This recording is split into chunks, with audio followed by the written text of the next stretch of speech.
ভালো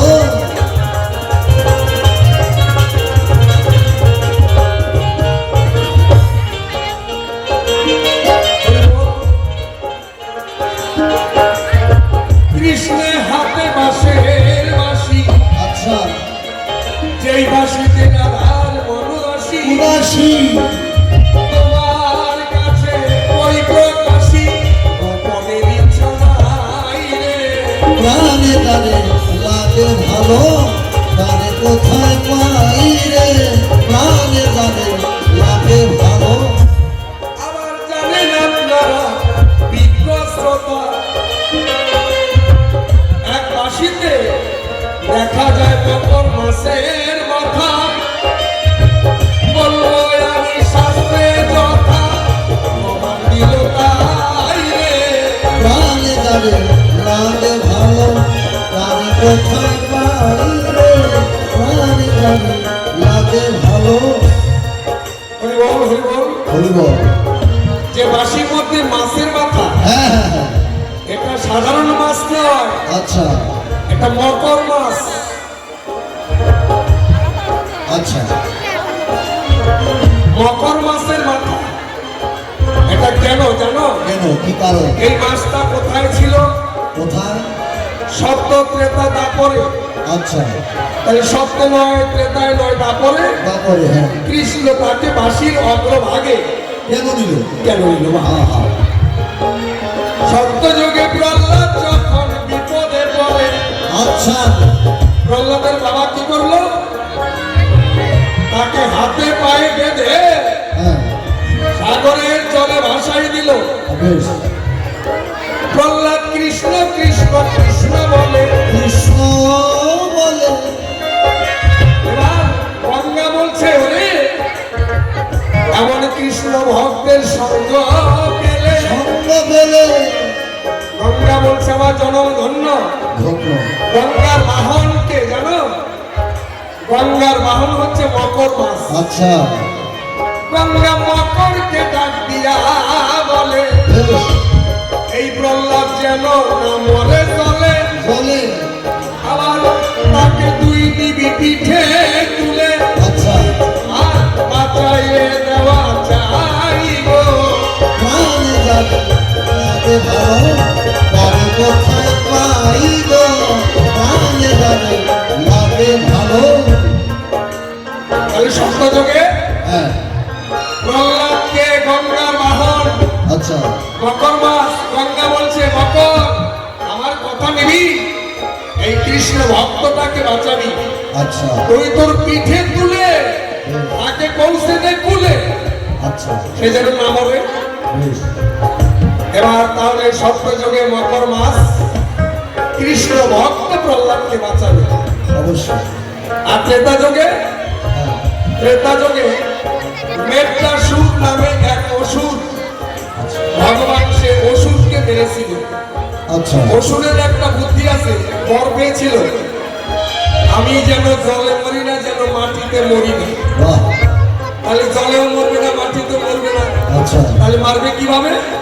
ভগবান তখন ওই মকর মৎস্যের উপরে পা দিয়া, আচ্ছা আচ্ছা মকর মাছের উপরে পা দিয়া বেশ অসুরটাকে মেরেছিল।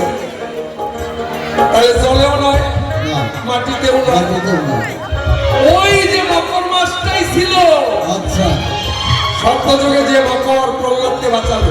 বেশ ত্রেতা যুগে সে আবার ভগবানকে সহযোগিতা করলো। এবার দাপর যুগে ভগবান কৃষ্ণের বাবা আচ্ছা একাদশীতে অন্ন খেল। বলো হরি বলো কৃষ্ণ বলছে তোমার পাপ হইল।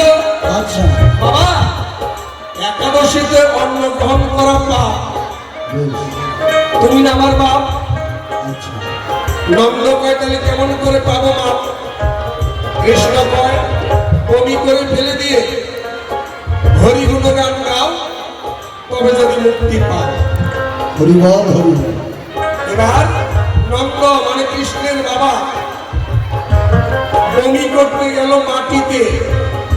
এই পৃথিবী মা বলছে না না আমার মধ্যে বমি করো না, আমি সব পাপ সইতে পারি, একাদশীতে পাপের অন্ন এটা সবচেয়ে ভারী, এটা আমি সইব না। বেশ, এবার নন্দ গেল তলে বমি করবে। গঙ্গা দেবী কয় এই পাপের ভার আমার পক্ষে সবার সম্ভব নয়। হ্যাঁ, নন্দ বলছে তাহলে আমাকে মরণ ছাড়া গতি নাই, অবশ্যই। আমাকে মরতেই হবে। কৃষ্ণ তখন ডাক দিয়ে বলছে, হে পৃথিবীর প্রাণীগণ, তোমরা কি আছো এমন কোন জন আমার বাবাকে মুক্ত করতে পারো? আমার বাপের অন্য কেউ গ্রহণ করবে? আচ্ছা আচ্ছা, ওই যে মকর মাস বেশ, সত্য যোগে প্রহ্লাদকে বাঁচালো, ত্রেতা যোগে ভগবানকে সহযোগিতা করলো। আচ্ছা, সে আবার ডাক দিয়ে বলছে, ভগবান আমার কথা নাও, তোমার বাবাকে পাঠাও, আমি হা করব, আমার মুখে তোমার বাবা বমন করে দেবে। নন্দ মকর মাসের মুখে বমন করে দিয়ে মুক্তি পেল। ভগবান এবার মকর মাসকে বলছে আশীর্বাদ নাও, বর চেয়ে নাও। হ্যাঁ, মকর মাস বলছে আমার আর চাওয়া পাওয়া নাই, আমি যেন তোমার বাঁশির অগ্রভাগে পাই ঠাই। বেশ, ভগবান তাই মকর মৎস্যের মাথা ওই বাঁশির মধ্যে দিল ঠাই। সেখানে থেকে নিত্য নিত্য ভগবানের মুখামৃত পায়, তার জনম ধন্য হয়ে যায়। হরি বল, হরি বল। গোবিন্দ প্রেমানন্দ, হরি বল, হরি বল, হরি বল।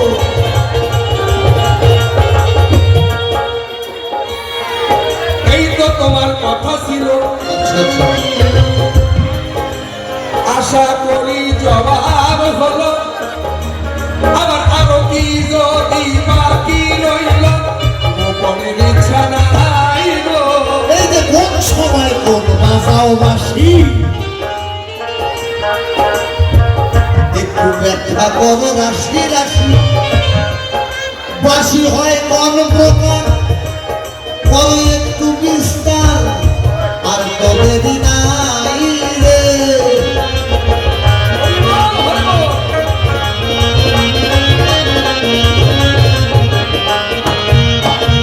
তোমার কাছে দিব কইয়া আচ্ছা, বাসি গেল তিন প্রকার হইয়া।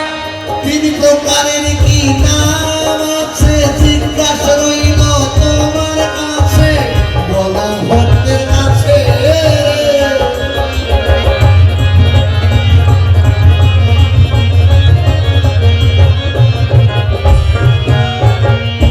এক নম্বর বাসির নাম হলো মুরলী। আচ্ছা,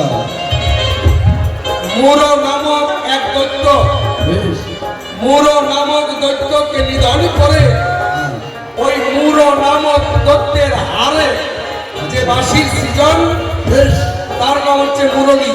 আচ্ছা, আরেকটা হচ্ছে বাঁশি। বৃহস্পতির যজ্ঞে যে বাঁশের সৃজন, ওই বাঁশের এক অংশে বাঁশি বানাইল ব্রহ্মার নন্দ বিশ্বকর্মা, আচ্ছা, আচ্ছা, কৃষ্ণের হাতে দিল উপহার। তাহলে মুরলী আর বাঁশি এই গেল দুই প্রকার। দুই প্রকার। আরেক প্রকারের নাম হইল বেনু। আচ্ছা, যখন নাকি চড়ায় ধেনু, তখন বাঁশি বাজায় কানু, জবাব হলো তাই গো।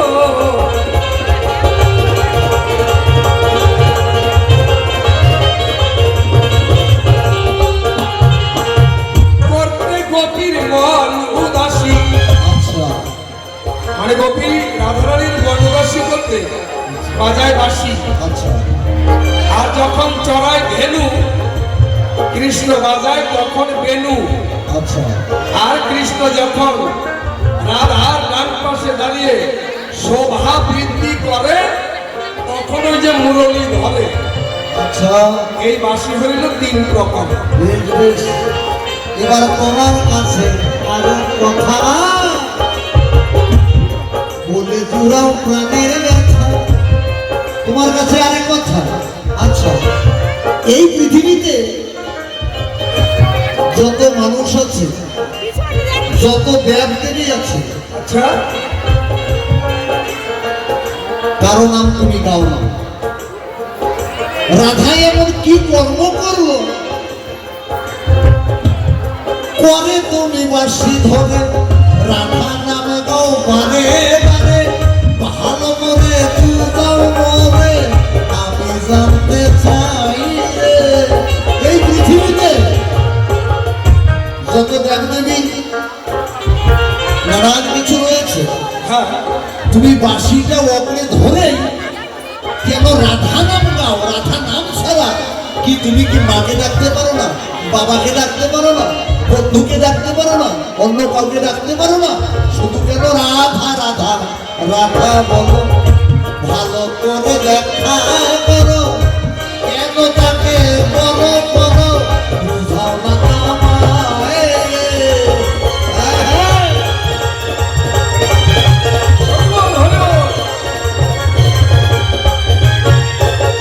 রাধা নামে বাসি সাধা, আচ্ছা, তাই তো বাসি বলে রাধা রাধা।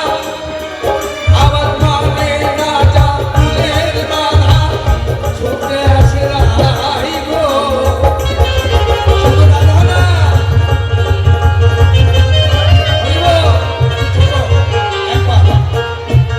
শুধু রাধা না, যারা রাধার ভাবকান্তি বিলাস ধরে তারাও এই বাসি শুনতে পারে। আচ্ছা, তারা রাধা হয়ে যায়। রাধার ভাব কান্তি বিলাস যে ধরে সেও বাসি শুনতে পারে। আচ্ছা, আচ্ছা, সেও যাচ্ছে রাধা হইয়া। আচ্ছা, ওই যে ধারা, ভজনের ধারা, ধারাকে যারা উল্টাইতে পারে তারাই তো রাধা হয়ে যায় সংসারে। আর তো থাকে না বাকি কৃষ্ণ প্রেমে মাখামাখি। আবার গাইছে কৃষ্ণ নাম ওই সুখ পাখি, সঙ্গে নিয়ে রাই গো।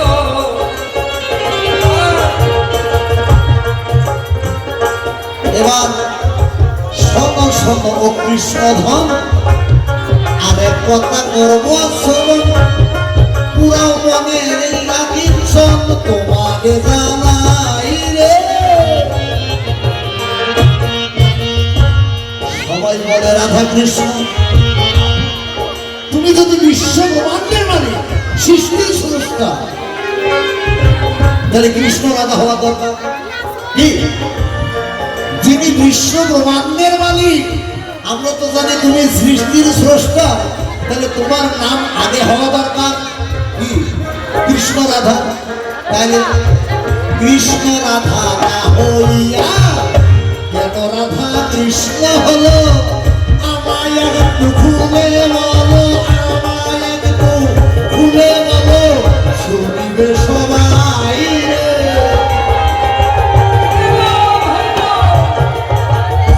যেই জায়গাতে করলে শুরু, হ্যাঁ, হ্যাঁ, ওই যে রাধা কৃষ্ণের প্রেমের গুরু। আচ্ছা, রাধা হচ্ছে কৃষ্ণের প্রেমের গুরু। বেশ, এই জন্য গুরুর নাম আগে।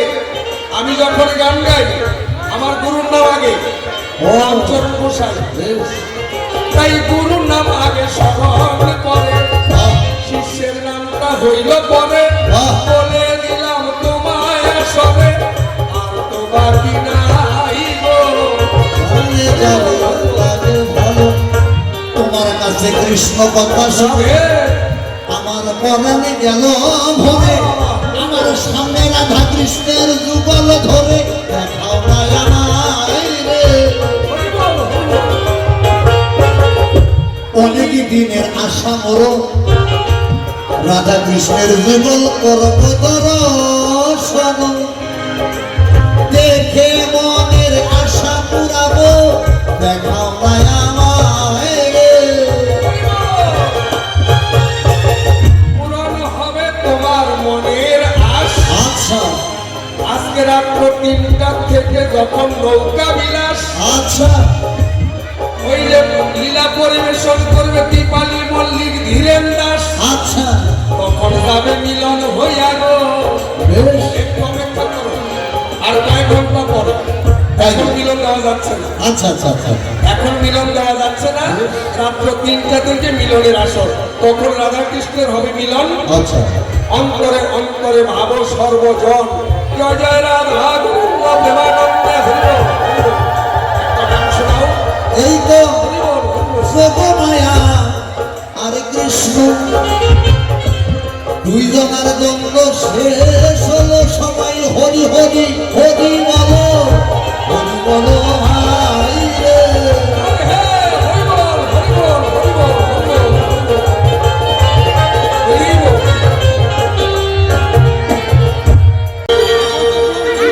আরে বসন্তকালে বলতে পারি তুমি বন্ধু কালাহাকি, আমি জানো কি আরে বসন্তকালে বলতে পারি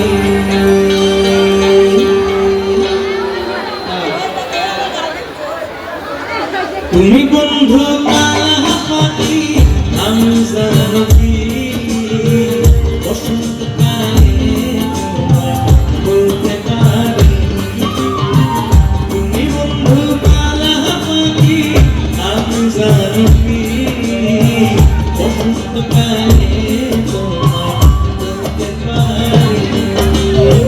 সাদা সাদা কালা কালা রং জমেছে সাদা কালা, সাদা সাদা কালা কালা রং জমেছে সাদা কালা, বুঝছিলাম মন লাগে না বসন্তকালে তুমি বন্ধু কালাহাকি, আমি জানো কি বসন্তকালে তোমায় বলতে পারি তুমি বন্ধু কালাহাকি, আমি জানো কি বসন্তকালে তোমায় বলতে পারি।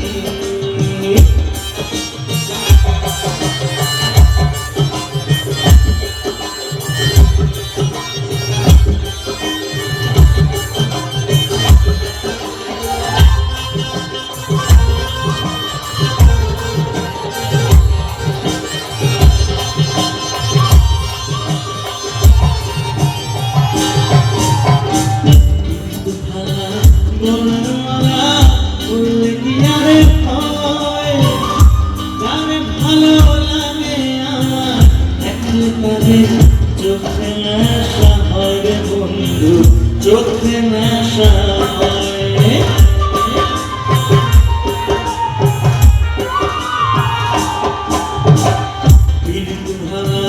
গলার মালা বললে কি আর হয়, তার ভালো লাগে আমার দেখলে তারে চোখে নেশা হয় রে বন্ধু, চোখে নেশা হয়। সাদা সাদা কালা কালা রং জমেছে সাদা কালা, সাদা সাদা কালা কালা রং জমেছে সাদা কালা, বুঝছি আমি মন লাগে না বসন্তকালে বন্ধু কালাহাকি, আমি জানো কি বসন্তকালে তোমায় বলতে পারি তুমি বন্ধু কালাহাকি, আমি জানো কি